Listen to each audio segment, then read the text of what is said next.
Почитувани гледачи, добро вечер. Пред да ви го представам вечерашниот гостин, морам еден краток вовед да ви дадам. Прво би ве замолил за viewer discretion, затоа што вечерашниот разговор не сум сигурен дека е за најширока публика, ниту сугестивноста на она што ќе се говори вечерва, може би ќе предизвика кај некого непријатност. Не може би, туку и сигурен сум. Но, бидејќи се работи за област од науката, од хирургијата, од урологијата и бидејќи се работи за нешто што е многу ново и уникатно, јас не можев да не пропуштам прилика и да го поканам вечерва гостин во емисијата доктор Александар Мицковски, специјалист, хирург, уролог од уролошката клиника на Ачибадем Систина, клиничката болница. Добро вечер, добре дојдовте. Добро вечер, добре ве најдов и благодарам за поканата и за поддршката кон ова иницијатива и новитети во Македонија, во хирургијата во Македонија. Навистина, одекна просто како експлозија веста, не ни очекував дека толку ќе биде значајна, кога хедлајнот беше, насловот беше првата операција на промена на пол во Ачибадем Систина. Така. Но зад едноставноста на овој наслов стои еден сложен, долг, макотрпен, тимски труд и воопшто една од ретки, многу тешки операции кои денеска во светот стануваат мејнстрим заради модерното согледување на светот и што ти ја знам. Ова операција беше извршена во рамки на симпозиум кој го одржавте. Малку повеќе и што све беше? Тоа беше еден голем симпозиум меѓународен со меѓународно учество по урогенитална реконструктивна хирургија, организиран од Ачибадем Систина и Белградскиот центар по урогенитална реконструктивна хирургија, со учество на хирурзи од Соединетите Американски држави, од Португалија, Бразил, од Англија, од Турција и многу наши доктори кои што дојдат да гледат, да слушаат, со за прв пат жива хирургија, значи пренос на сите операции од операциони сали директно во амфитеатарот во Ачибадем Систина. Се изведува многу уникатни операции, многу од нив за прв пат изведени во Македонија и во рамките на овој дел од Европа, Централна и Југоисточна Европа, и гостуваа и оперираа за прв пат во Македонија големи имиња на светската урологија. Беше Шон Елиот од Минесота, од Соединетите Американски држави, беше Франциско Мартинс од Португалија, Кавалканти од Бразил, и сето тоа беше организирано доста ентузијастички од раководството, од менеджментот на клиничката болница Систина и од професор Ѓорѓевиќ како одговорен на Белградскиот центар за реконструктивна урологија. Значи, овдека збориме за неколку десетици врвни стручњаци во хирургијата. Така, кои што е голема чест да гостуваат во нашата земја и не само што гостуваа и одржа предавања, туку заедно со нас и оперира. Добро, вие лекарите кои ќе завршите, специјализирате, па ни самата пракса се надградувате. Ова за вас доаѓа бидејќи школувањето не може да заврши во медицината. Ова за вас е и обука, дообука, надградба, доучување и така натаму. Апсолутно, така, апсолутно. Ова е нешто специјалистичко, затоа што ова не е опфатено со редовната специјализација. Ова се ретки операции, нема голема бројка, па за да биде редовна пракса во едукацијата, меѓутоа се оди до едукација, со гостувања во странство и така натаму. Како, бидејќи повеќето од хирурзите направија заедно работевте, покажаа своји техники, нови техники и така натаму. Кога збориме за нови техники, Скалпелот е скалпел веќе 300-400 години и така натаму. Не И збориме нема за... замена. Значи, збориме за ментално, интелектуален, научен, нов пристап во хирургијата. За што збориме?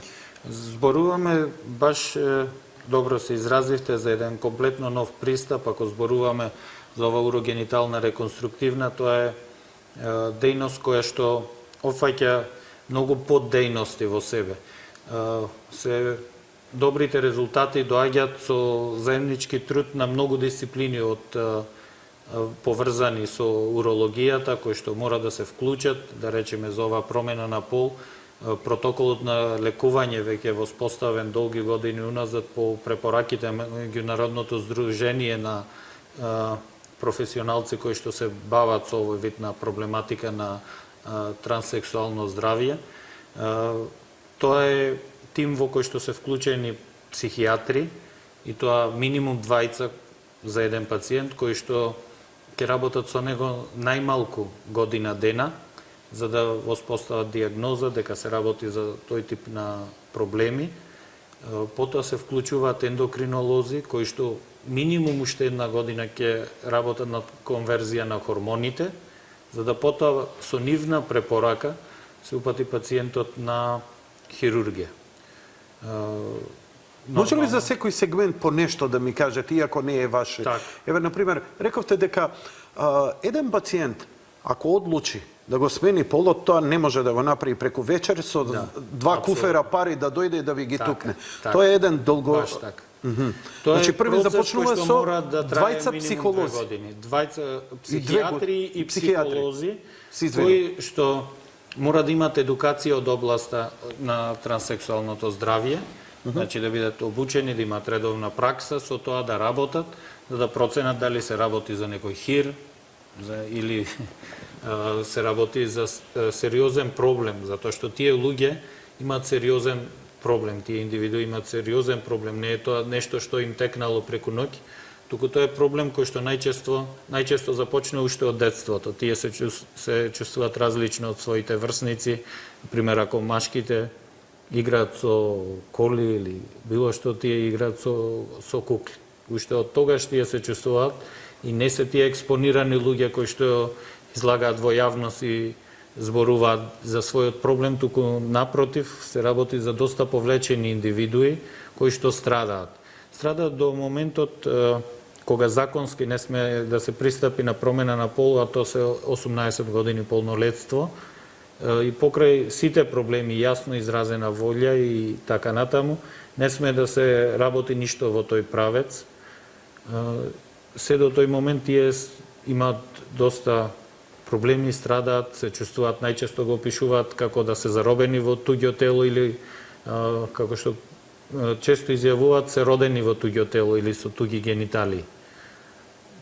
По навршување на 18 година почнува тим од минимум 2 обучени психијатри да работи со нив и тоа по тие правила на Светската асоциација мора да работи минимум 1 година. Значи не може да постави диагноза за време пократко од 1 година и да го упати на прво на ендокринолог за хормонална конверзија, од кога и таа терапија кај ендокринолог мора да трае исто година дена. Дали вие од Аче Бадем Систина имате психијатри кои работеа со овој пациент? Да. Работеше нашиот психијатар во комуникација со професорката Драгана Дуишин од Белград, која што го води тимот на Белградското здружение за урогенитална реконструктивна хирургија. Во меѓусебна комуникација пациентот беше иследуван година и пол. Тука или таму? И тука и патуваш. Така. Да. Значи, редовни, тоа се неделни, дневни разговори, контроли? Месечни контроли во Белград, а тука доаѓаше скоро секоја недела. На терапија? На терапија, на разговори. На разговори за да се стекне правилна слика за неговата природа на личноста. Да се види дека има јасно изразена волја и дека стварно се работи за трансродно пореметување. Тоа се уште се води како пореметување, има своја диагноза F64 во меѓународната класификација на болести, која што се лекува и се третира по точно утврдени протоколи. Нема некој мисли вака, некој мисли онака. Точно е утврдено во која фаза што се прави, што смее да се оперира, што не смее да се оперира, што точно во прв акт, некојаш тие операции се и во два акти. Например, нашава операција беше промена на пол од машко во женско.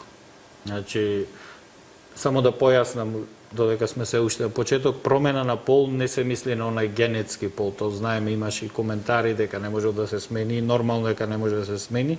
Кога зборуваме за промена на пол, зборуваме за промена на полот на гениталиите. Значи, тоа е она што им смета, полот на гениталиите.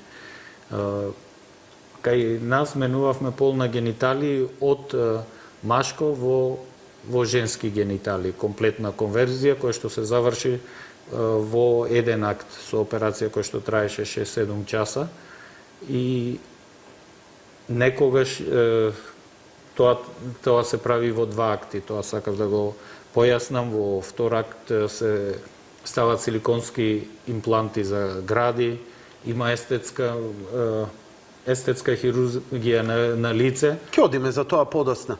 Дојдеме втората фаза. Ја им се само едно појаснување морам на гледачите.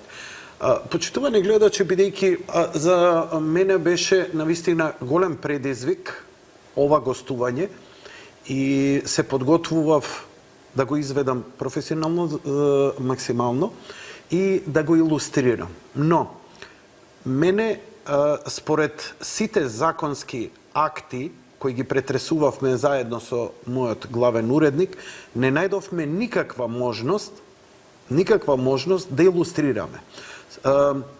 Морам да кажам дека тие снимки и фотографии за луѓе со ненавикнати такви детали, кои ние се надевам дека докторот ќе ми помогне сликовито да ги опишеме, нема да илустрираме, но затоа ќе се обидеме да ги раскажеме што е можно подетално. Мене ми е искрено многу жал, бидејќи ја не би имал никаков проблем да ја прикажам самата операција, тоа видео постои, но според законските норми, па дури вечер, дури можеби после полноќ би можеле да ја прикажеме таа. Ако веќе, но исто така, ќе се обидеме многу внимателно, бидејќи гледам дека гостинот многу добро ја знае терминологијата. Јас се обидувам него да го следам, затоа што е ова многу пипава тема. Во ова модерно време може многу лесно некоја заедница, човекови права и така натаму да се чувствува навреден или повреден. Мојата интенција е да ја потенцирам науката и хируршките достигнувања, без оглед која тема е. Така е. Одиме на делот за ендокринологија. Значи, паралелно додека трае ова, се почнува и вториот дел, така? Така. Значи, делот за ендокринологија се состои во блокирање на машките, во нашиот случај, сега да зборуваме конкретно, се состои од два дела. Првиот е блокирање на машките полови хормони. Тоа се лекови попознати во народот, они кои што се прави комплетна хируршка медикаментозна фармаколошка кастрација. Тие се истите лекови кои што се користат кај напреднат карцином на простата, каде што нивото на машките полови хормони тестостеронот се сведува на нула. Значи, тоа се вика кастрационо ниво. Зошто се сведува при канцер на простата? Затоа што канцерот на простата зависи, е стрикно хормонално зависен и зависи од машките полови хормони, од тестостеронот. И еден од... Ја го имам многу. Да, и еден од начините каде што во лекувањето на карцином на простата е таа максимална андрогена блокада. Тоа е протокол кој што се вика МАБ, максимална андрогена блокада, каде што со периферни и централни антиандрогени хормони се сведува нивото на тестостерон на нула, комплетно на нула, и тоа обезбедува одлично преживување дури и кај напреднат карцином на простата со години. Добро. Ова е во рамките на хормоналното... Така, значи во првата фаза се блокираат андрогените хормони, а во втора фаза се зголемува нивото на женските хормони, на естрогени. Се даваат естрогени, нивното ниво се следи редовно, Значи, припремата кај нашата пациентка беше околу 4 години. Но додека пациентот стане он е он. Така. Ако му го прегледаме неговото ДНК, он ќе биде идентификуван како маж. Да, Дали генетскиот код, секогаш кариотип е секогаш ќе маж. остане он маж? Да. Колку и да Генетски се е направи. секогаш. Значи Апсолутно. не може потполна конверзија не. Конверзија потполна не. Значи конверзија само на гениталиите. Полот не може да се смени, он е генетски пол никогаш. Што се случува со организмот кога ќе му се променат хормоните? Се блокира тестостеронот, се зголемува Нивото на естрогенот? естрогени се зголемува. Кај мажеве, например, конкретно. Настануваат промени И во виц типот верса. на феминизација, нежна кожа, пискав глас, повисоки тонови на гласот, почнуваат да се зголемуваат до одредено ниво, некои се задоволни и градите, некои пациенти се задоволни со тоа ниво, некои бараат и силиконски импланти, што се прави во втора фаза. Се проречува влакнатоста и се оди во една комплетна феминизација на машки пациенти или обратно. Ајде да се навратиме сега, пред да дојдеме на хирургијата, хируршкиот дел ќе го говориме во вториот дел од емисијата. Но, кажете ми рековте дека светската организација која се занимава, ова го третира како болест и но ова е избор на пациентот Так. кој самоволно цврсто при здрава свест и при сите овие Так, проверки так. се одлучува на вакво Апсолутно. нешто. Ја малку ми се стегна, знаеш, бидејќи обично ако кажеш дека промената на пол е болест, можеш да бидеш осуден и така натаму и така натаму. Има, Може ли Јанко, малце сега едно иницијатива? појаснување морално, етичко, професионално и научно околу тоа, третманот околу тоа, да ни е нас појасно и заради предрасудите, бидејќи и ние новинарите често не осудуваат заради говор, нели, мене ми е и добра ова поука од вас за утре како ќе се изразам, да не бидам сватен дека Значи, е говор на омраза или Во моментов се води иницијатива пред Светската здравствена организација за промена на категоризацијата на транссексуализмот од заболување во некоја состојба и така натаму, меѓутоа дефинитивно се уште нема, се уште оди под шифра F64, во кој што F шифри се шифри на психичко заболување, кое што оди со една дефинирано е со комплетна неудобност, така е дефинирано на изгледот на телото и на гениталиите. Односно, ако се работи за машка индивидуа, неудобност во своите машки гениталии, изгледот на телото и се дефинира со јасно изразена волја на нивна конверзија, комплетна конверзија, прво ендокринолошка, а потоа и хирушка.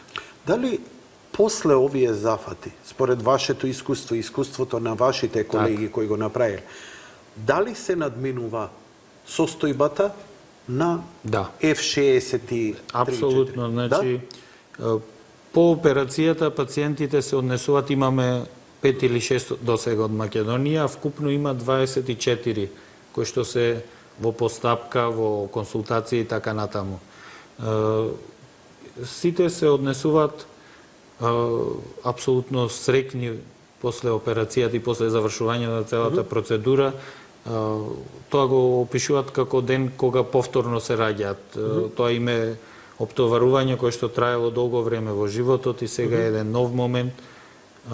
Ако гостува докторот Ортаков околу психијатрискиот момент, ќе ви објасни подетално како тоа. Имаме само ние и една многу страшна тема која со него покрај ова што ќе го разговарам, имаме и пострашна епидемија и подобро ќе ви го опишат тој на анксиозност која ма тоа е сосема друго.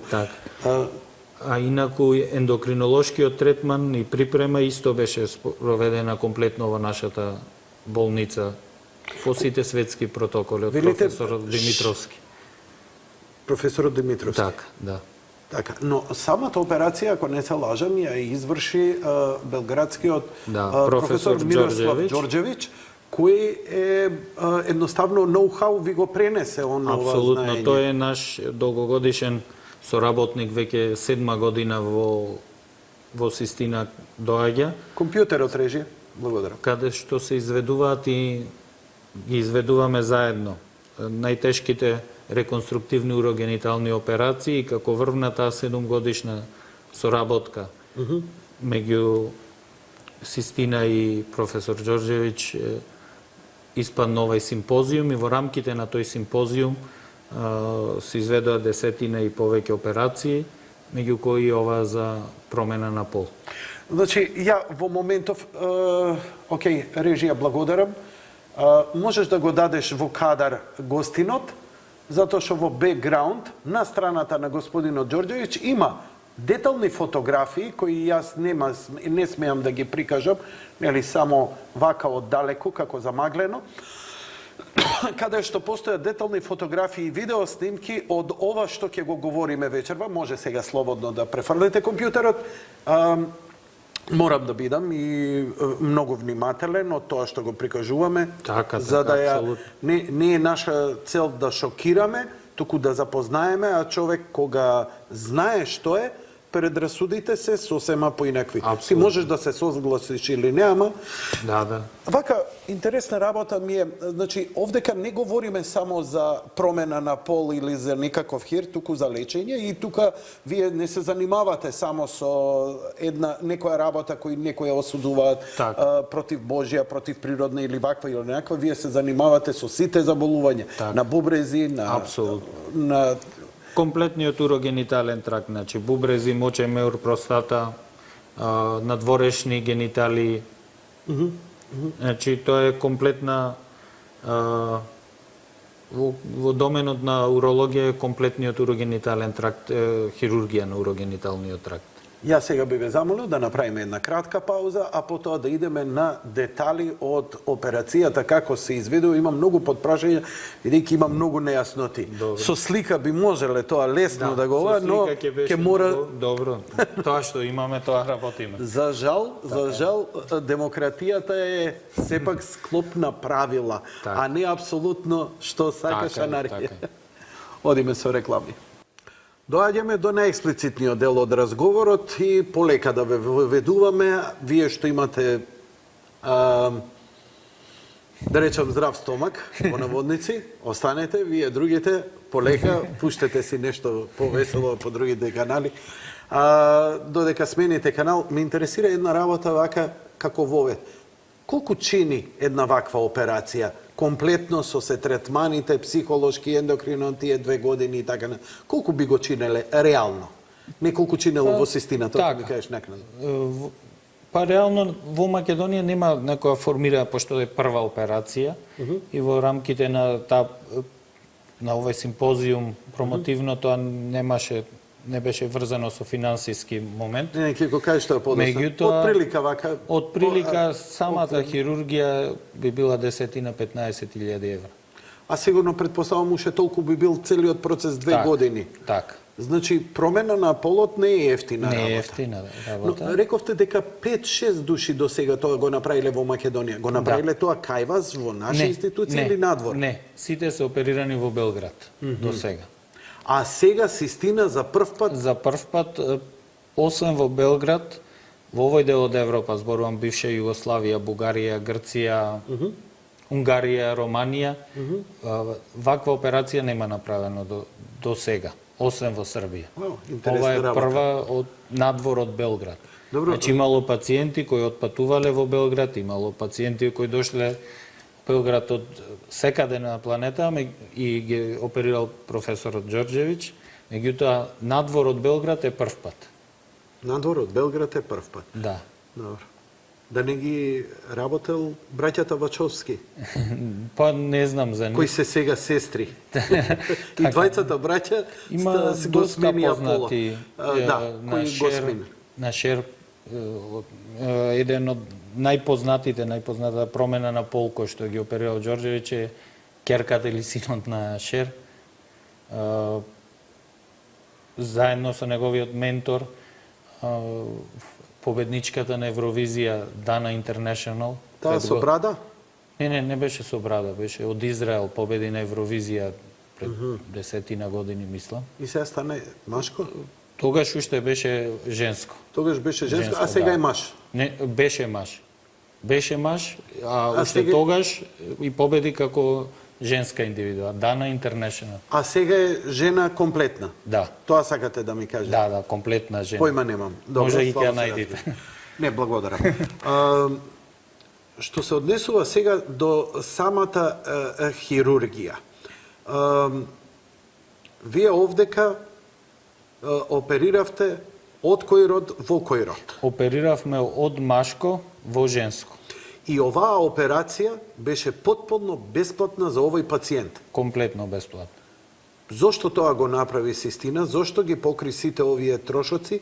И тоа мислам и за наредниве неколку пациенти, сите трошоци, болнички, хируршки, комплетниот третман, Систина го Правиме покрива. ова затоа што е промотивно и затоа што многу зборува за една болница.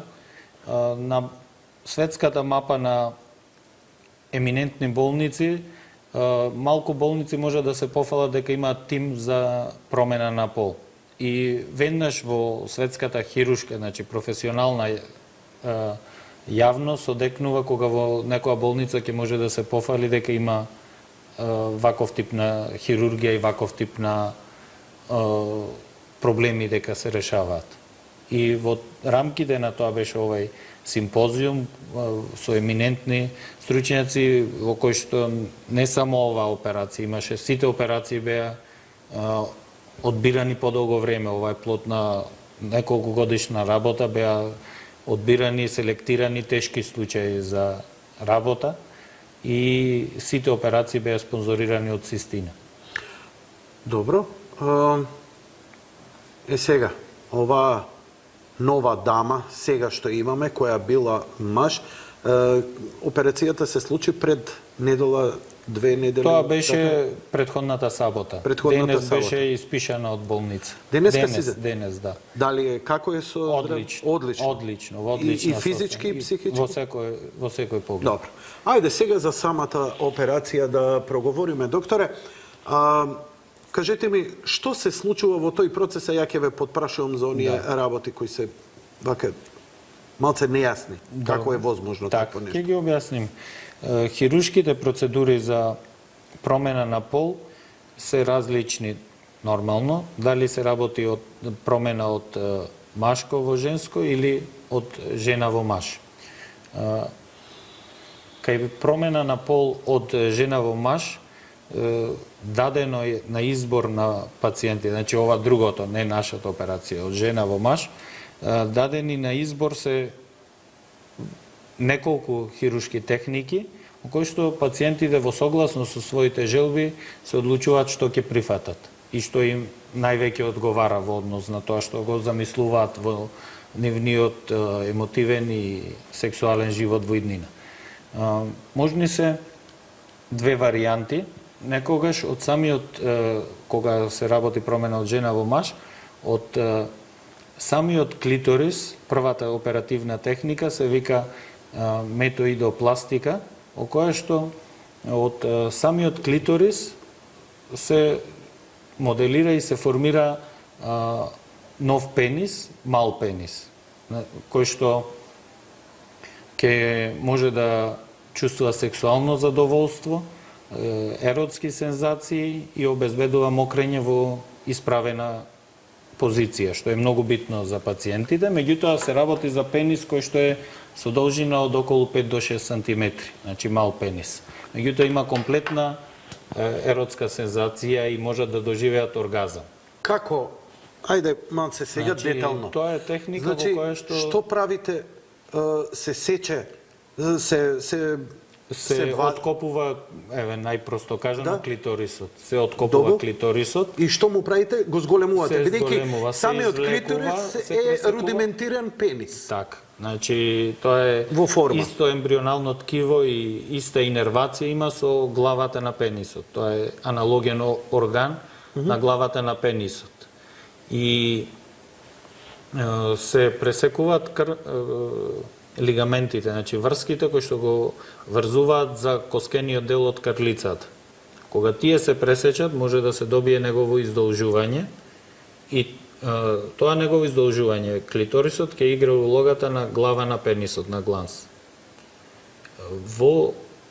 Меѓутоа не може таа должина да оди безгранично, тоа е најмногу 5 до 6 сантим.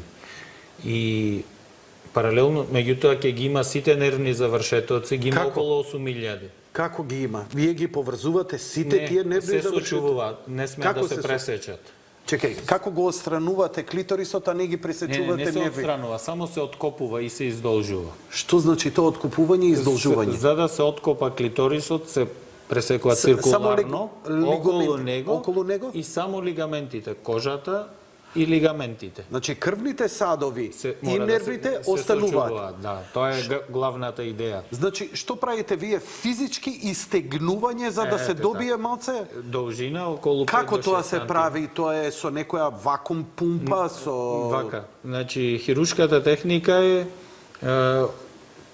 се состои во тоа ослободување, точно се знае кој лигамент треба да се пресечи за да се добие таа должина. Значи, ова не е едноставна Не е процедура. едноставна процедура и предоперативно и после операција се вежба со вакуум пумпа. Значи, 3 месеци пред операција и 6 месеци после операција да се сочува таа новодобиена должина, мора да се работи со вакуум пумпа. Професионална вакуум пумпа. Не оваа веб што беше. Не оваа веб. Добро. Тоа е- Значи, клиторисот сам по својата форма и функција, он е рудиментиран пенис, Така. внатрешните, или не знам сега како усмени тие делови, тие се како вритичките за тестиси кај мажот. Дали и Значи, тие аналоген исто се... орган на скротумот, На се скротумот, големите изум. усни. Се големите усни. Во кој што, кај оваа операција, што сега зборуваме, значи, од жена во маж, се користат големите усни, се моделираат, се зголемуваат и во нив се стават силиконски протези кои што ќе Симулираат дека се работи за тестис. А што И станува... најтешкиот дел на оваа операција е формирање на мочен канал или уретра. Значи, формирање на мочниот канал или уретра се прави со земање на слузница од образот, букална мукоза. Добро, чекај. Вака, почитувани гледачи, вие може и да си смените канал и жено донеси ми ракија, ама јас сум многу фокусиран и визуализирам. А плюс тоа морам да Затоа јас визуализирам. бавно зборувам. Да, и бидејќи не можам да прикажам. Јас тоа го видов и не ми е јасно, малце објаснете ми. Значи ја попрво мислев дека е некој дел од битен дел од клиторисот заради сензитивноста, кога видов дека се вади нешто од Внатрешниот дел од образот, Од тоа образот веднаш се слузо кожа. шие, се затвара тој дел од образот И што од се тоа- прави со тоа? И од тоа се добива нова машка уретра. Значи мочен канал. не разбирам. Значи таа слузница е најблиска до слузницата што ја има уринарниот канал, онаму кај што мокриме. Чекајте, уринарниот канал е канал. Да, Тој треба да е цевка. да. Така. Да. Кај жените он завршува во матката и сосема има поинаква форма и така натаму. Вие тоа не можете ништо да го Тоа го искористите. искористуваме, меѓутоа новата должина што треба да оди низ пенисот за да тие мократ, нивно главна прв цел е да мократ исправени. Значи мора должина да се добие колку што е пенисот. Пошто немаме должина, немаат жените таква должина. Како ова станува цевка? Се моделира, хирушки се моделира Значи- во форма на цевка. Значи се вика таа процедура тубуларизација, во која што тој графт од букална мукоза, тоа парче или трансплантат од букална мукоза се ремоделира и се фиксира низ новиот пенис да има циркулација за него да преживее тој графт. Ја ако би терал мајтап, значи вие го сукате да од таа слузо кожа Тубуларизација направите баш тоа цевче. цевка, така. Ја ви благодарам и се извинувам ако сум нешто некоректен, Не, се обидувам да ја разберам, апсолутно. да ја разберам целата процедура, бидејќи ова воопшто не. Кога велите, вие работите со минимални парчиња на ткиво, Так. Тоа е потребно прво затоа што нели не може да дојде до отфрлање и така натаму Так. ќе срасне. Таа слузница кога ќе се формира како таква, Так. ако вие ја наместите, нема таа тенденција да се шири па да се затвара, нема такви проблеми, Так. како ја задржува таа форма? Значи, тоа е докажано дека таа е најблиску до природната, до слузницата, некојаш се земале, да речеме, може блиску е, меѓутоа се покажа како најдобра кожа од гениталната регија, од големите усни, внатрешната страна, големите усни, затоа што немаат влакна, има нежна кожа и еластична, лесна за моделирање и таа може да се искористи за формирање на уретра, меѓутоа многу подобри карактеристики покажа букалната мукоза. Тоа шиење не е само просто е најлесно е да се објасни формирање на цевче, меѓутоа целото негово препокривање со останати ткива е целата уметност за да сето тоа не се растури, да не се проширува, да нема фистули, значи да тече урината помеѓу тие конци и така натаму.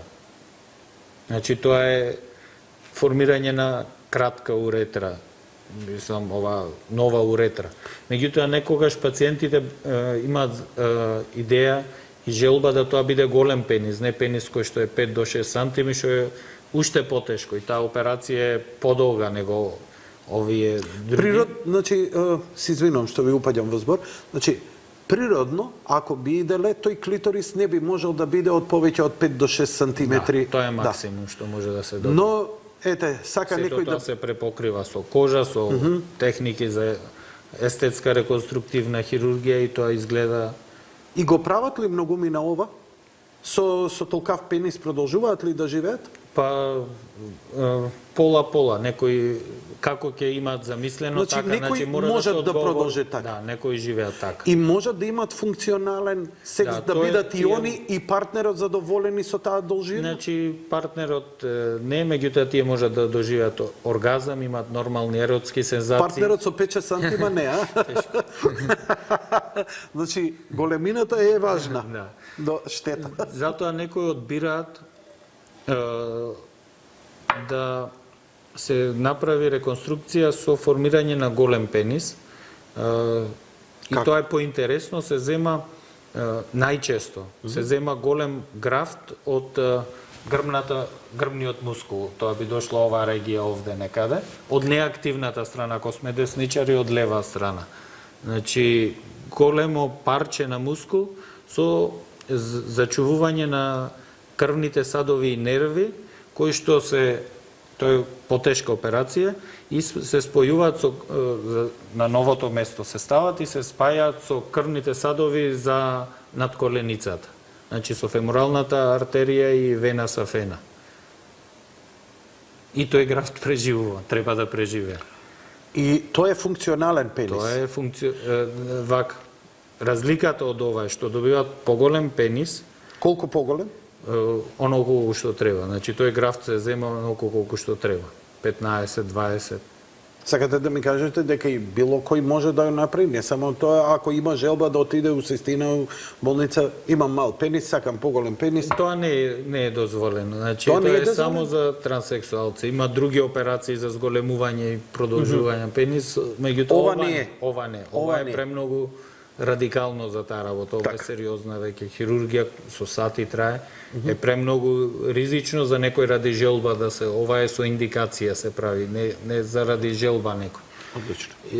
И второ е затоа што тој пенис не функционира на природен начин, за разлика од овој прв помал, туку за да се овозможи ерекција на таа ремоделирање, значи мора да се добие и естетика, меѓутоа и функционалност.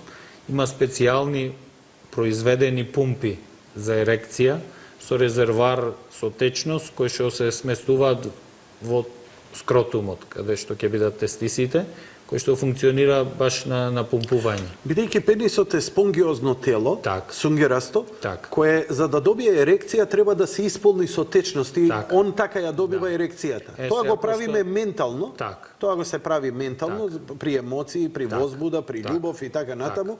И тоа е понекогаш и најчесто работа која е подсвесна, не е со контрола, немаме контрола врз тоа. Значи, овој пенис што го доби пациентот сега, 33 годишен. Не, кај нас беше обратно, чисто ги објаснувам можностите за операција. Кај нас беше од машко-женско. Од машко-женско. Да. Ние сега збориме од женско-машко. Од женско-машко, па ќе дојдеме на И крај сега, до... што се случува па со женските органи? Тука збориме за матката, за ондека Се прави трансвагинална преку вагината хистеректомија, значи се вади матката, а Јајниците? јајниците може да се извадат, најчесто може да останат со тоа што добиваат хормонална блокада. Не мора да се вадат. Зависи од одлуката и од желбата. Меѓутоа, тоа што се прави мора да комплетно да ги нема женските. Значи, кажав, од големите усни се креира скротум во кој што се стават силиконски протези. За ерекција на големиот пенис се ставаат пумпи специјални, значи тие се пенис протези, кои што, за да може да има ерекција, сето тоа функционира на хидраулички начин, значи со не може да е на природен начин со стимулација како што кажавте од мозокот, туку мора на механички начин. Меѓутоа и за нив е и тоа доволно. И повторно, значи во оваа втора операција, на крај ќе дојдеме до оваа нашата, во оваа втора операција уретрата, значи мочниот канал, повторно и за тој голем пенис мора да е од слузница од образот. Вагиналниот дел, оној дел кај што е Г точката, каде што кај жената, што се случува со него? Него потполно го затварате? Се затвара, да. Се затвара? Да. И што станува? Он се спојува, или останува? Не смее да остане ништо. Не смее простор Ништо, празен. простор е- Како успевате тоа да го споите? Го сошивате Се целото? сошива, А се најпросто сошива и кажано. ткивото Да. се Мртов простор не останува. не Мора да- останува мртов да, простор. Мртов простор Добро. не смее да остане. Кај вас се случи од Обратно. Обратно. Од машко во женско. Како Значи, создадовте еве првото и клучното, како од пенис создадовте клиторис? Ете така. Значи од пенисот, од делот на главата на пенисот, тука се нервните завршетоци и она место каде што е одговорно за еротски сензации и за доживување на оргазам. И тоа обавезно мора да се зачува. И тоа се прави на тој начин што пенисот се вика дисасембли, се разложува на делови. Значи сите негови функционални делови мора да се разделат поединечно. Значи на едно место остануваат кавернозните тела, тие сунгерасти тела за ерекција. На друго место останува мочниот канал, комплетно се одделуваат еден од друг. И на трето место останува главата на пенисот со нервите и крвните садови кои што служат за циркулација и за... Ова за време на операцијата За време на операција се случува, one time, one shot. Да. И значи само Значи, да повторам. операцијата почнува со три тоа. дела почнува со тоа операцијата. На Добро? три различни дела. На едно Окей. место кавернозни тела, на едно место мочниот канал, на трето место главата на пенисот, откачена, значи ослободена од тие кавернозни тела, која што виси на крвните садови и нервите кои што ќе Како ги одвојувате, а да не ги повредите, како? Во тоа е цела... Посто нерв е, тоа работиме за милиметри. За милиметарски, да, тие се Значи, како влакна. ова е спектакуларно прецизна, ова е многу прецизна неурохирургија веќе. Така е. И од тој гланс се моделира, се отстранува дел за да се добие клиторис. Значи глансот почна да функционира Што е како тоа клиторис. Главата на пенисот. Главата на пенисот, Ама клиторисот има глава. да, меѓутоа оваа глава од пенисот ќе биде нов клиторис, пошто нема, значи е машко. Ама главата кај машкиот полов орган е многу поголема од што... точно, да. Како е? И затоа се моделира, се ја отстранува моделира? дел. Меѓутоа мора истите крвни садови нерви да останат, не смеат да се пресечат. Пак не ми е јасно како успевате да одвоите, бидејќи е тоа сензитивен дел, целиот е испреплетен со нервни завршетоци. така е. И отстранувате дел, а сепак да остане. Сепак сите нерви да останат, да. Како одвојувате ткиво вишок од глава на пенис? Со прецизно препарирање, сето тоа е долги години искуство во работата. Тоа го правите буквално физички, скалпел, хирургија е тоа, така? Ласер? Да. Со електрокаутеризација и со прецизни инструменти за микрохирургија. Тоа ми Тоа е, да. Инаку ништо посебни помагала од типот на оперативен микроскоп и такви работи не користев. Стекнавте искуство, би можеле утре и вие да го правиме без професорот од Белград? Тоа е голем, без него сега за сега не. Меѓутоа, голема предност, и тоа го кажа во интервју професорот, заедно со професор Лековски, кој што е наш медицински директор и уролог. Поздрав до него. Поздрав до него, сигурно не гледа. Дека искуства од овој тип на хирургија дале огромен придонес во третирање на многу други заболувања, како што се повреди на генитални органи, како што се, што да кажеме, вродени аномалии, како хипоспадии, значи внесот на букалната мукоза слузница за реконструирање на уретра, кај разни повреди, кај разни малигни заболувања, кај зрачење и така натаму, дала овој тип на хирургија дала искуство и школа за употреба на на сите овие оперативни техники да се искористат во многу други корисни делови од урогениталната реконструктивна хирургија. Значи, го расклопивте и од него ќе направите... Тоа е првиот дел кој што се вика пенис дисасембли. Добро. Меѓутоа, сето тоа се прави со рез како циркумцизија за сунет и со зачувување на комплетната кожа на пенисот. Добро. Значи, кожата на пенисот, потоа овие делови се вадат како низ цевка од кожата на пенисот према назад, према телото. Кожата да остане Добро. без да се повреди. Зошто? Затоа што од таа кожа на пенисот едниот крај слепо се затвара и се инвертира, ние го викаме се излекува како чорап, како да кажеме најпросто. Добро, ве разбирам. И од тоа се формира новата вагина. Значи, од тоа се формира новата вагина. Се прави простор помеѓу дебелото вториот дел од операцијата, пациентот се премеsto пациентката во гинеколошка положба, се прави тунел помеѓу дебелото црево, крајниот дел на дебелото црево, ректумот и мочниот меор, и таму се сместува ова новоформирана вагина. Тоа е она што ја морам да ја разбијам камерноста на муавет женските кои ќе прашаат. Добро, што имате вие помеѓу тоа и тоа, што имате помеѓу? Ништо. Значи, тоа е тој дел овдека, ништо што е помеѓу, кај мажите, помеѓу пенисот и ректумот, тоа е тој дел каде што се... Пак само не ми е визуелно, ја можам да го прикажам, за жал не ми е дозволено во ова време на слобода и демократија. Затоа ние кога разговаравме, многу полесно ако ова се види. Да. Многу полесно е него 1000 зборови, меѓутоа... Јас се извинувам за 1000 зборови, затоа што веќе ве имам тука и... Нема проблем. Значи, ај малце попластично објаснете ми. Како кожата на пенисот таа останува? Тука веќе треба да биде вагината, под него, така? Под него, точно. Како ова не ја сечете, а станува он вагина? Така. Значи, вака. Одиме на врвот на пенисот, кај глава. Добро. Циркуларен рез. Сите ткива што се внатре, низ еден друг рез тука, на базата на пенисот, се извлекуваат према надвор тие сунгерести тела, кавернозни тела, главата. Значи, као низ лушпа се извлекуваат и се, тоа што правиме, се разделуваат едно од друго. Овај дел што останува е само кожа. Едниот крај од таа кожа, овај горниот, се затвара слепо, ние го викаме, во два слоја се затвара слепо, тоа ќе биде дното на вагината. Потоа, овај дел, овај врвен дел, се излекува наопако, се потопува и се преместува, значи не е пресечена врската со телото, за да има своји крвни садови и така натаму, и сето тоа се потопува во тој новоформиран тунел. Тунелот хируршки го сечете низ ткивото. Низ ткивото. Какво киво е таму? Кај Таму е мажот мускули од дното на крлицата.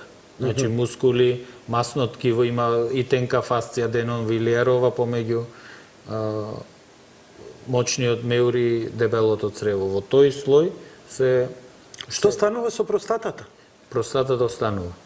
Простатата останува и се користи, меѓутоа зошто не се вади? И тоа е опишано затоа што под дејство на овие антиандрогени хормони кои што ги блокираат машките, што реков се користат и кај карцином на простата. И под дејство на женските таа комплетно атрофира по медикаментозен пат, по пат со лекови. Под дејство на тие таа и комплетно ја снемува, да кажеме, или се скврчува, или така да кажеме. И таа се користи во оваа фаза на техниката да оваа нова вагина, за да не пролабира, да не испадне во првите неколку месеци, се фиксира за простатата. Значи, нели, простатата е испод мочниот меур, а испред дебелото црево. Така. Кога ќе се стави новата вагина тука, се прикрепува со конци за неа, за да не пролабира, викаме, да не испадне надвор. Све разбрав. Така. Све разбрав. Одлично. Ако не разбрале гледачите, сигурно се вџашени од мене што сум го разбрал. Луѓе мои, само да ви кажам, после 50 година све ова ќе го разберете. Немој, помладите се смеат на муабетов, ама ќе доеш 50 година. Ректален преглед и преглед на простата не ви гине. И спремајте се психички ако сакате долга и здрава старост. Така е. Вака. Ме зачудевте малку бидејќи новоформираната вагина се фиксира за простатата. Так, Мислев дека так. простатата како орган е многу пипав, многу сензитивен за да има има капсула. Има тврда капсула простатата. така. Обвивка, тврда капсула, така, тврда па за неа обвивка. За неа се користи. Значи, затоа Да и се нема прикрепи. ризик. Да. Затоа што нели за да не испадне, мислев за околното ткиво се врза, Да, ама ако меѓутоа тоа ако волното е помеко помеко и Да, масно ткиво да. и може да Може и него да го повлече. Вака простатата има тврда капсула и затоа тоа се користи. Добро. И за Да. уште еден лигамент, значи врска помеѓу коските на крлицата има многу кратки а јаки лигаменти. Значи врвот на новата вагина се прикрепува за еден лигамент, се вика сакроспинозен лигамент, кој што е еден од најтврдите, можеби најтврдиот лигамент врска во крлицата и врвот се прикрепува и за него. Средината негде за простатата и тоа е сосема доволно да не се случи една од главните компликации испаѓање, пролабирање на таа вагина. Жените околу вагината имаат мускулно ткиво, Така. која при сексуален однос создава контракции, или се шири, или се Така. стега, или предизвикува задоволство. Дали кај ова истото се создава или се додава, или она потполно нефункционална? Прво, и по нервни завршетоци, значи, дали оргазмот може да биде исклучиво клиторисен, на врвот на пенисот, или самата вагина може да предизвика чувство на задоволство и кај пациентката новоформирана, бившиот маж, а и да му предизвика задоволство и на тој што... Ова е многу паметно прашање. Не се договоривме за ова, Ништо меѓутоа не е сме многу се договориле. прашање. Многу паметно. Размислувале на таа тема поголеми стручњаци и за да се овозможи и покрај клиторисен оргазам, да се овозможи и еротски сензации од новата вагина, докажале дека е добро, тоа се прави, да дел од мочниот канал, пошто сега ќе има вишак, нели бил долг заради должината на пенисот, кај треба да се скрати. Наместо да се фрли тој канал, се вика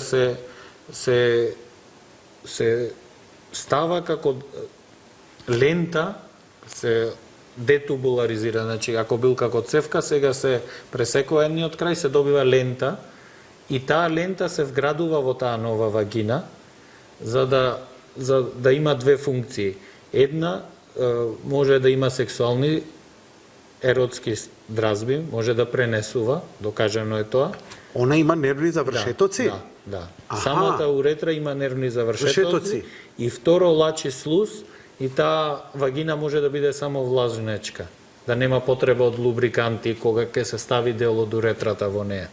Значи, потпун сексуален однос како Так, да се не да се симулира, туку едноставно да се иницира потполно реален сексуален однос со навлажување, со ерекција, со чувство на задоволство и за двајцата. Так. Многу е битно за да биде тој сексуален однос нормален, да тие сунгерести кавернозни тела се отстранат во целост до нивните припои на коските од карлицата. Можеби тоа и така еден од најбитните делови да се направи како што треба, бидејќи ако остани барем малку ткиво од нив, тоа може при сексуални дразби повторно да се полни со крв и да создава болка. Добро? И тие мора комплетно да се откачат од комплетна длабочина на пенисот до дното на карлицата, каде што се држат за зидовите, Добро. да се ослободат комплетно и да се отстранат. Добро, организмот кога се возбудува, доаѓа до покачување на притисок, лачење на хормони, така доаѓа до ерекција. Кај жената доаѓа до набрекнување на усмините, навлажување на вагината, па и клиторисна ерекција. Дали се во ова е возможно во сите овие, бидејќи организмот, телото природно иде, се стреми кон такво нешто? Симулација на тоа што се случува во клиторисот е она што ќе се случува во тој дел од главата на пенисот, што останал и што ќе го симулира клиторисот. Но ќе има он некаква минимална ерекција? Ќе има. Ама нема да биде, да речеме, монструозна, па да изгледа непријатно, па како оние маж-жена во исто, нема да биде тоа. Комплетна, естетски и функционално се гледа да биде комплетно со изглед на нормална жена. Со изглед на нормална жена која нема да делува чудовишно или да изгледа не знам и така натаму. Интересна работа. Интересна работа. Колку време оваа операција трае 6 до 7 часа. Така. Колку е ризична по живот? Бидејќи се работи за периферни органи, претпоставувам дека вака, значи ризична по живот нормално не е. Не би требало се, ако некојаш нешто непредвидено излезе како секоја хирушка интервенција, има крвозагуби. На нашата операција бе околу 500 мл, пола литар имаше крвозагуба. Има доста делови кои што е нормално да крварат, таа сама ампутација на тие кавернозни сунгерести тела нормално има своја крвозагуба. Се вадат и тестисите од кожата на скротумот се формираат големи усни, а пак од ткивото кое што е околу главата на пенисот ќе прерасне во мали усни, значи комплетна е естетска. Меѓутоа опасност по живот нема, мора да се пази на многу компликации, на инфекции, на сите тие работи не сме да има, затоа што е голема реконструкција, големо оперативно поле и така натаму. Колку време наназад медицината, хирургијата извршува вакви операции? Прв пат на Балканот е 89-та направена промена пол во Србија, а во светот околу оваа операција прв пат не околу, туку точно 30-та година. Се знае и пациентката во Германија, мислам се вика Лили, се знае точно пациентката која е. Каков е нивниот живот сега после сите овие физички, хормонални, па и психички промени? Дали тие имаат нормален живот? Нормален живот, имаат нормални професии.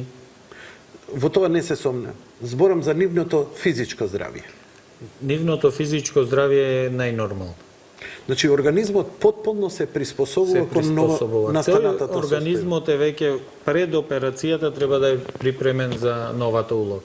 Комплетно да има превземено новата улога и тие почнуваат да функционираат многу. После оваа наша операција, овај тип се, ако зборуваме за конкретната хирургија, комплетно враќање на секојдневните физички активности е можно после месец дена, се препорачува после месец дена, а на сексуални активности после 3 месеци. Значи е за кратко време. Подолго трае оној период на припреми И уште неколку подпрашања во врска со новоформираната вагина. Да. Бидејќи се прави исклучиво внатрешноста од кожата на пенисот, Тоа е една варијанта, ќе кажам која уште е една. наопачки превртена Точно, заради слузокожата. Дали она дава скоро иста сензација како нормална здрава жена? Па не е комплетно Не е иста, комплетно. не е комплетно Добро. иста, меѓутоа се труди овој тип на хирургија да даде најприближно што може. Варијанта Б, сакавте да... Варијанта Б, кога нема доволна кожа, кога имаме пенис кој што нема доволно големина, таа големина е да се добие 10 сантими должина на кожа за вагина. Кога ги немаме тие 10 сантими должина, се прави вагина малку покомплицирано со отварање на стомакот и преку сегмент од дебело црево, од сигмоидниот колон.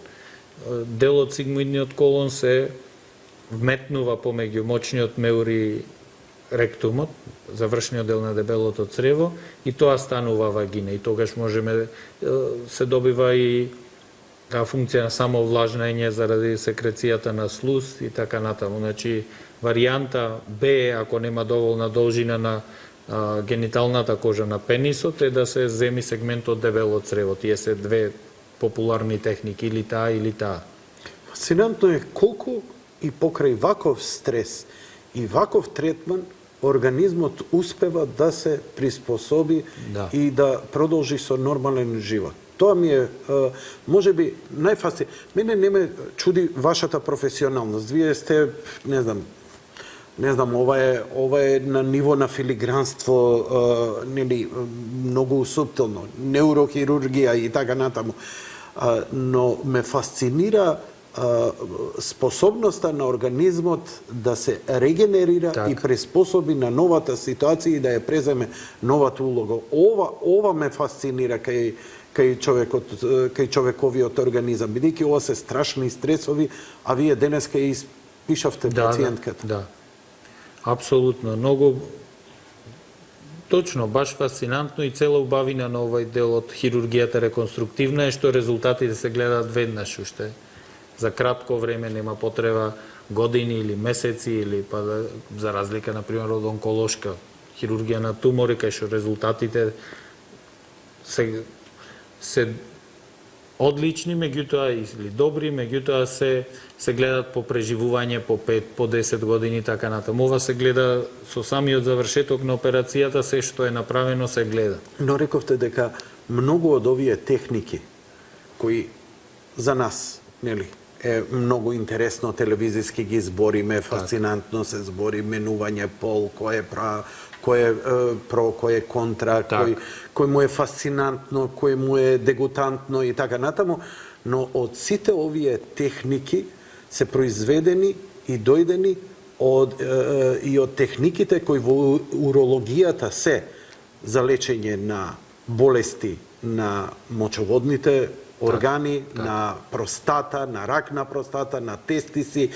хормонални терапии кои не се само за оваков вид на операции, туку е еден цел след на сето тоа. Што све овде ке имате вие во целава оваа палета на како уролог?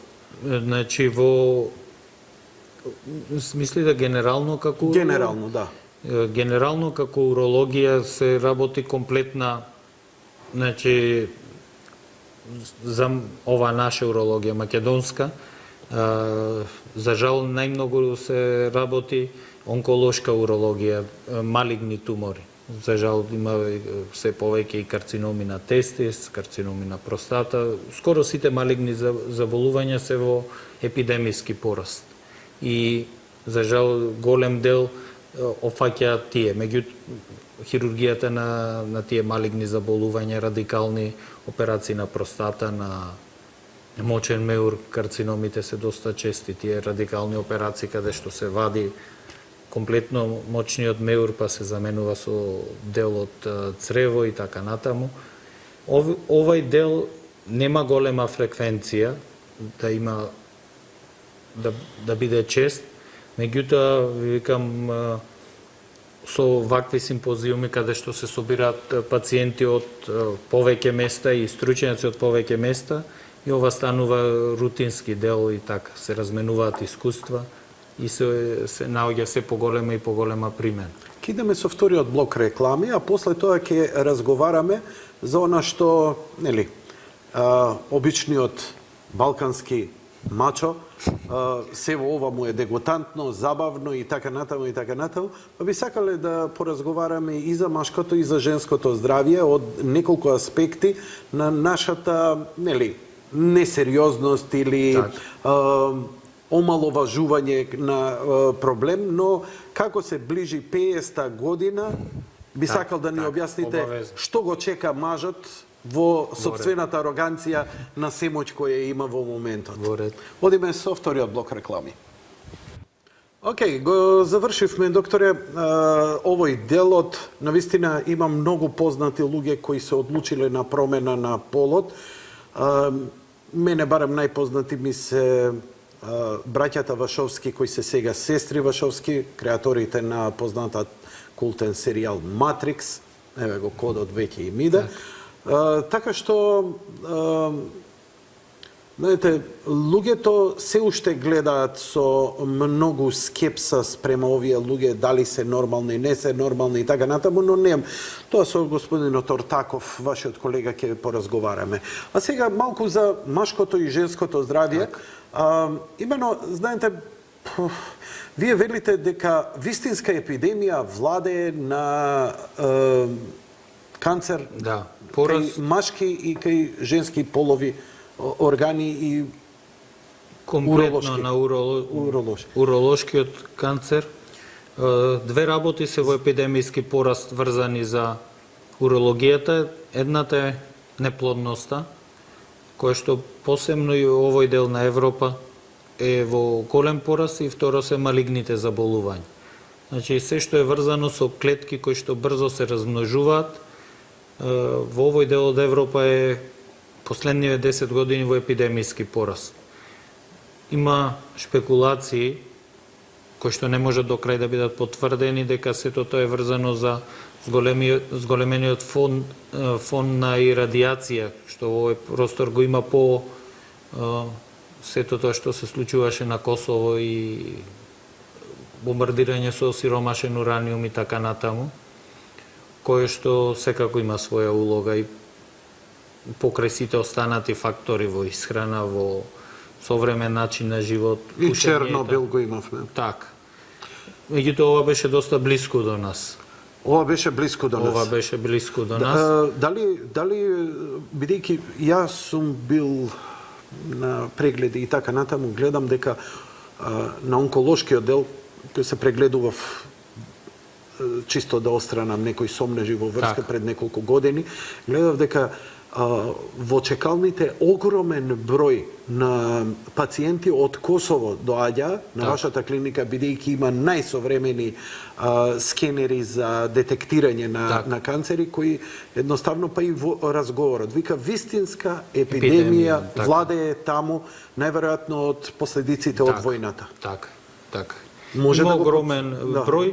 За жал, во Македонија и во Косово нема регистар точен на да сето тоа го изразиме на избројки, меѓутоа ни секојдневната пракса и према она што го оперираме, се повеќе оперираме исклучиво онколошка хирургија, последици врзани за малигни заболувања, се повеќе се појавуваат заборавени форми на карциноми или ретки форми на карциноми, каде што на светско ниво и не во моментов, туку комплетно во историјава на медицината има, например, по неколку случаи, испод 10. Пример, тоа што ми оставило сеќавање кај нас во Систина, од типот на малиген меланом на жолчно кесе, кој што е ентитет кој што ретко се гледа или ретки карциноми каде што патолозите се намачуваат и 10 пати ги препроверуваат на одите затоа што во светската литература има само неколку случаеви. И за жал се повеќе го имаме тоа. И второто е што се повеќе имаме кај млади, кај популација во која што не се очекува појава на одреден карцином. Имаме карцином на дебело црево, серија на пациенти испод 30 години со карцином на дебело црево. А јас сакав да кажам дека луѓето веќе околу 50 година обавезно треба да направат еден преглед на колоноскопски. Меѓутоа, токму тоа, значи, вон сите водичи имавме 29 годишна девојка со карцином на дебело црево. Значи, Што зборите, докторе? Јас извинувам заради мојава непрофесионална реакција. Тоа е нормална реакција, меѓутоа тоа го гледаме веќе секој ден, за жал. Имаме една серија која што цел персонал, затоа ни недостига регистар, меѓутоа од секојдневната пракса се гледа има серија на деца одбитоа со тумори на мозок. Не знам колку случаи последнија неколку месеци деца, зборувам најстарото 9 години. Со тумори то малигни на мозок. Ке треба очигледно колегите од онкологија да ги поканам овдека. Маж мора да направи. Жените имаат малку се попедантни, они редовно прават, помалку или повеќе прават редовни прегледи, поредовни се за гинеколошко-акушерски прегледи и така натаму и така натаму, имаат добра навика и тоа е убаво кај нив. Кај мажите такво нешто не постои. Не постои. Апелираме доста кога гостуваме по емисии во сите форуми да и мажите тоа им влезе како навика, меѓутоа сепак се порезервира. Добро, може сега на шала да го вртиме? Може. Тоа влегување е буквално, значи не е тоа само ментално да влезе, бидејќи мојот прв преглед на простатата беше губење на невиност, буквално. Да. Значи, не се брише вака, него вака течеше од мене. Дали се уште, бидејќи од тогаш, бидејќи имав конкретен проблем, а и кој не го имал, дали прегледот на простатата, кога, бидејќи кај вас многу фино поминав, со ехо и така натаму, неинвазивно, без колоноскопии, без анестезии и сето тоа. Но често пати, за да се провери конзистентноста и зголемувањето или тврдоста и така натаму, мора физички вие да ја допрете. А таа се прегледува исклучиво со преку ректумот. Значи прст во ректум за да се притиска. Зошто ваква за нормален балкански маж, ја почне гласот да ми дътка на темава, но кога е во здравје во прашање, не знам човек што све не е спремен да понатаму. Но во овој момент е, мажи вика, после тој преглед ја реков, викам, ќе умрам, али ја ова уште еднаш не можам. Така е. Тоа е нормална реакција, меѓутоа за нас кажува многу. Значи, едно е слика, макар и најдобра, меѓутоа сето тоа е слика. Компјутер, магнет, се е тоа слика. Она што не може со сликата да се долови, тоа е конзистенцијата на простатата. Таа се опишува по состав како овај мускул овде на палецот од раката, мускул на тенарот. И секоја промена и најрана на осмислена појава на малигно заболување на простатата се манифестира со затврднување. Се пипа чвор, па од најмалка врв од игла, па поголем се напипува некој јазол. И тоа да не се покаже ни на крвна слика, а да не се покаже ни на... Најрано откривање со овај дигиторектален преглед.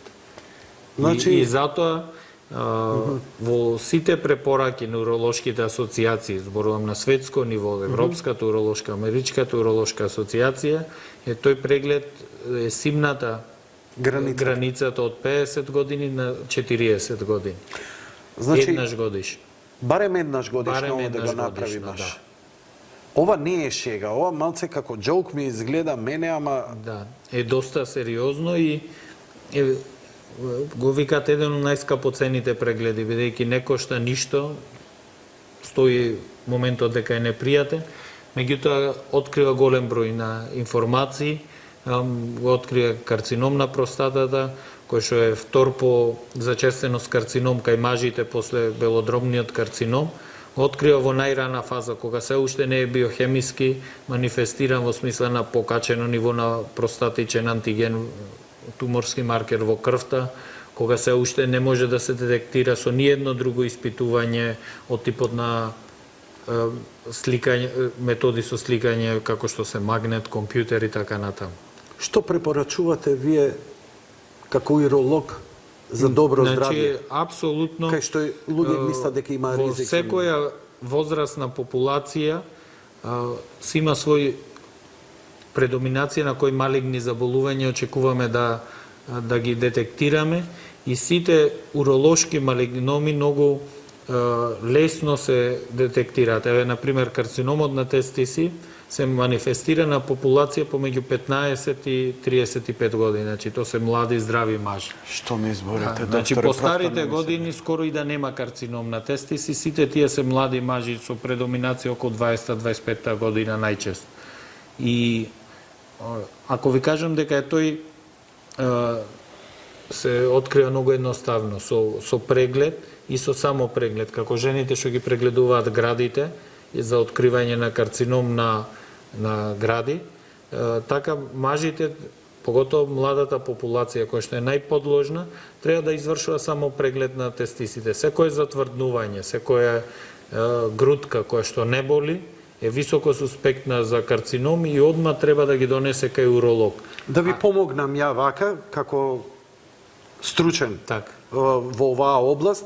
Значи, драги почитувани мажи, додека се туширате и додека пеете, раката доле и ќе ги испипате фино тестисите, треба да е округол, треба малце да те боли ако го стисне и не треба да има ништо на него. Ништо Така. во смисло на тврдо, Бидејќи на онака чворови. тоа го правите кога сте под туш, продолжете онака, ама убаво со фокус направите го и штом забележите нешто, Так. веднаш пријавете. Така.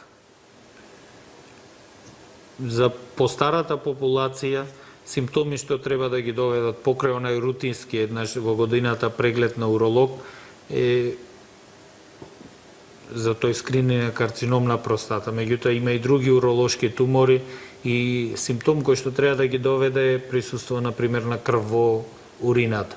Поготово присуство на крв во урината не поврзано со болка, не поврзано со симптоми на уринарен дискомфорт, како што се печење, често мокрење. Ноќно мокрење е високо суспектно, сомнително за некој карцином на мочен меур, може карцином на бубрек. Сите тие дават као прв симптом нити болка, нити било што друго, туку безболна хематурија, безболно присуство на крв во урината. Интересно е што препорачувате ли посебни режими на живот и исхрана? Ваш колега, директор на онкологија на државна клиника, во клиничкиот центар, констатираше дека дека е вистинска епидемија на карциноми, Так. а исто така епидемија на несериозност и несериозност на сваќање на сериозноста на ситуацијата кај машката популација за преглед на простата и така натаму ваков преглед. Уопште неќе, дај ракију и све е у реду.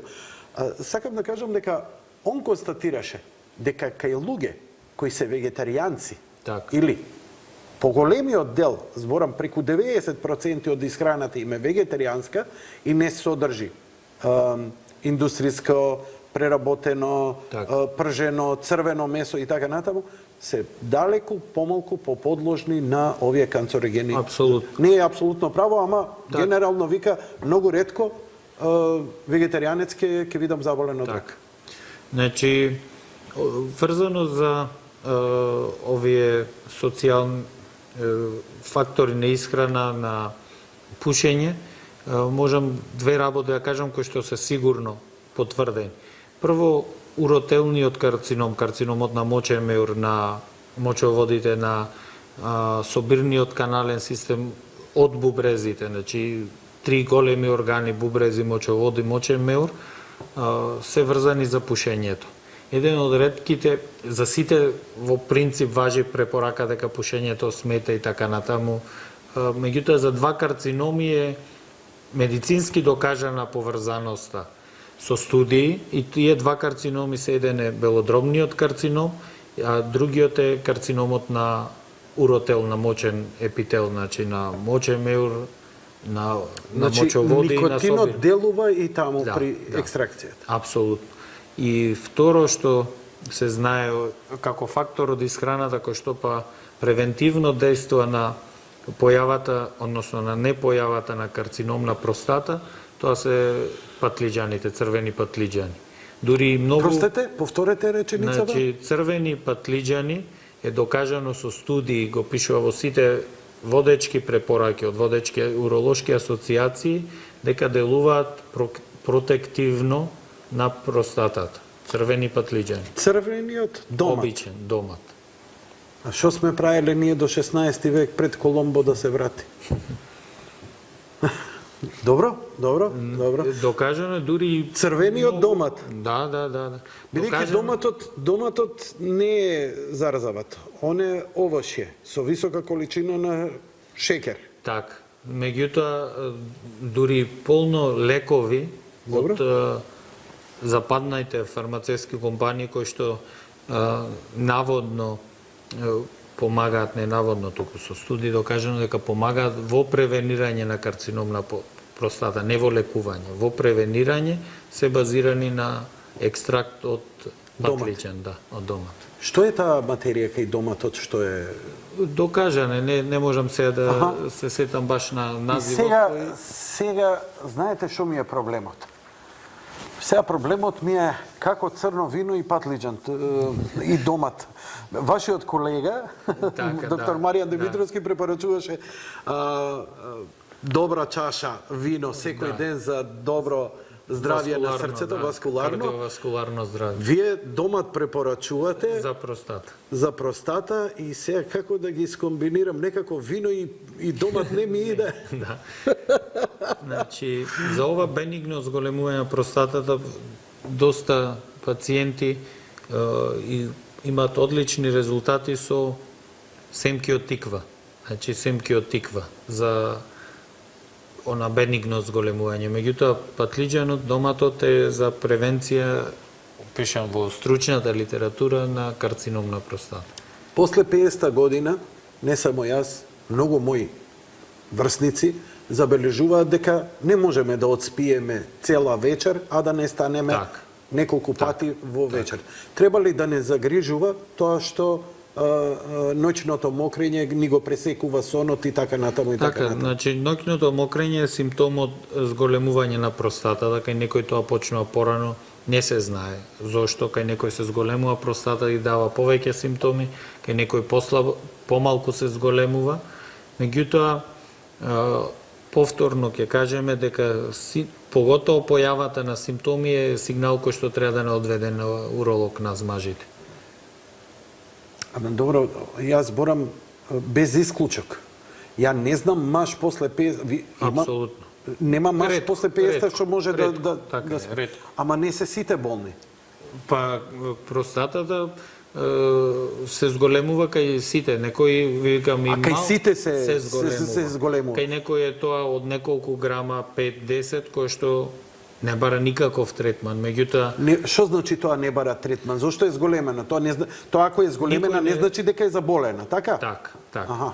Тоа е бенигно зголемување, старечко зголемување кој го А, вика така. така. Со го Као губење видот. Така, као губење видот врзано за промена на хормоналниот состав. Меѓутоа до крај се знае дека има врска со една активна форма на тестостеронот кој што се вика дихидротестостерон, на машкиот полохормон. Добро. Меѓутоа никој не знае зошто кај некој е тоа зголемување повеќе и ги води пациентите на операција, а кај некој ќе го помина цел живот и никогаш нема да оперираат Као простата. што исто не знаете ни зошто е зголемен бројот на, можеме само да претпоставуваме, на канцерогените Така, заболувања. Кај мажите има еден проблем, има една табу тема за која ретко се разговара, каква е ситуацијата и како ги третирате тие луѓе. Најчесто тоа е еректилната дисфункција. Проблеми со сексуалниот живот, стрес, еве не мора да е заболување. Дали ако некој маж има таков проблем, и конечно се реши, сака да си го надмине тој проблем, треба вам да ви се обрати, а не да иде на психијатар или што ти ја знам. Или кој другар ми актерот што идеше на баба да го бае. Жива вистина. Жива вистина. Убитува некоја имало баба го бае, отиде кутриот. Ми беше гостин овде, не го каже у програм. Иде викаме баеше, вика и ништо, вика уште 3 месеца, вика после само дојде. Значи такви приказни има многу. Сите, ние мажите сме многу осетливи на таа проблематика. Не знам ја тоа. За други. И има илјада начини кои како си помага, меѓутоа многу работи можеме да сториме. Едно од полињата на модерната урологија која што брзо се развива, многу нови препарати, скоро секоја година излегува по нешто ново, нови начини на лекување и тоа збориме за Виаграта. Има многу понови работи, мислам, Виаграта е како група на лекови, инхибитори на фосфодиестераза се златен стандард. Имаат одлично дејство и имаат своји индикации. Меѓутоа, постојат и многу нови модалитети на лекување. Се состојат од комбинација со пронајдени се сега лекови кои што действуваат на продолжување на времетрајањето на сексуалниот однос или ерекцијата кај мажите на сосема нов механизам. Значи, секој и тука на им планет... помагате вие? Да. И можете да им препишете конкретно кому што? Да. Значи има лекови кои што се користат во светот, за жал ги нема во Македонија, меѓутоа голем број мои пациенти им советувам, па имаат и линк на преку кој што порачуваат и се препорачани од светските асоциации. Тие се лекови кои што по својот состав, хемиски состав, се како антидепресивите, меѓутоа немаат антидепресивно дејство, а имаат ултра брзо споредено со нив. Например, ако антидепресивите почнуваат да дејствуваат во период од 2 до 3 недели, овие почнуваат да дејствуваат во период од 2 до 3 часа. Значи, непосредно... А на што делуваат они? Они не делуваат на психа, они делуваат на нервните завршетоци. На нервните завршетоци, ја намалуваат нивната сензитивност и го продолжуваат времето на ерекцијата. Амизолски. Па на таа база се, хемиски се на таа база, меѓутоа нема... Ке завршам медицински, уше 10 интервјуа со вас и медицина, ке почесна диплома ке земам. А добро, еве да ве прашам, кога веќе збориме за ова. Има и уште, освен проблеми со ерекцијата, има проблеми и со предвремената еакулација. Овие лекови се за таа. Овие лекови се за таа. Ова се единствен лек кој што е познат до сега за тоа и е специфичен за тоа, покрај оние ставање на локални анестетици да се намали сензитивноста на пенисот. А тие креми што се продаваат да се намали сензитивноста на главата на пенисот, затоа што дава преголема дразба и пребрзо. Да. Тоа не значи дека орален лек преку уста кој што тестува на таа предвремена ејакулација и го продолжува времетрајањето на односите се овие лекови. Но за жал ги нема во Македонија. Но за еден мој близок човек кого ти го оперираше, поточно како се вика стручно образувањето? Циркумцизија. Ми рече дека го подобрува сексуалниот живот затоа што врвот од пенисот станува помалку осетлив и отрпнува малку. Навистина е тоа така? Тоа е навистина. Не е мит, а? Не е мит. Не. И дека е таквите обрезаните многу потешко заболуваат од рак на пенис. Така е. Во еврејската популација кои што имаат многу современа медицина, меѓутоа и многу добра медицинска евиденција. Последните 10 години имаат само неколку случаи кои што се ритуално прават циркумцизија сунет. Кај евреите последните 10 години само на прсти се бројат случаите на карциноми на пенис.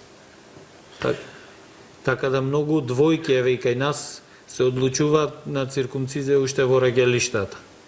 Исто како во Америка.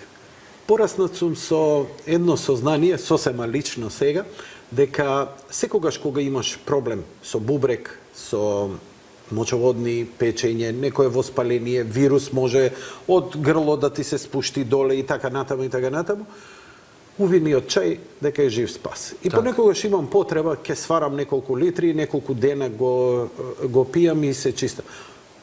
Ми помага ли воопшто мене таквиот однос кон тоа воопшто? Хербалната медицина во урологијата има голема улога, меѓу нив увиниот чај, чај од брусница имаат голема улога во воспалителни заболувања, па дури и кај пациенти со калкулоза, значи со камења на уринарните патишта, советуваме покрај зголемен внез на течност и тој зголемен внез на течност се биде и чаеви, баш од таа група, како увин чај, како брусница. Многу Значи, хронични домат, воспаленија, увин чај, како хроничници. уве микс и домати и брусница. Така е. За добро здравје. Океј. Вау, исцрпевме темите. Да ве ослободам, ја ви благодарам. Ви благодарам и јас. Беше одлична емисија и така, ми е чест што ме поканивте во вашата емисија. Ја, како и секогаш, се обидувам максимално да не знам, но максимално да излечам за да дознам. Така. И лично ја и од вас, а за атар на гледачите. Почитувани гледачи, простете ми, ние дури и на пауза со мојот колега од режија се расправавме околу тоа, бидејќи што можеме да илустрираме или не. Навистина, неубаво беше што оваа емисија ништо не можевме да илустрираме од овој дел, но за жал, законските норми нас не ни овозможија. Јас знам дека некои снимки иделе во вести, но во вести наводно било дозволено заради тоа што било вест, па било кратко, а додека во вакви емисии не смеа, освен во категорија плюс 18 црвена, која може да иде само после полноќа, ја тогаш немам термин. Дури и диаграми некои да се покажува, ја можев да се сложам, но моја проценка беше како новинар. Или да го покажам тоа, хардкор онака како што е, а ако не можам, тогаш вербално, максимално да го изговориме тоа низ разговор. Простете ми, ова е мој избор, бидејќи втора опција немав. Третава опција не знам како ќе изгледаше воопшто. Благодарам за вашето внимание. Лека ноќ и пријатно.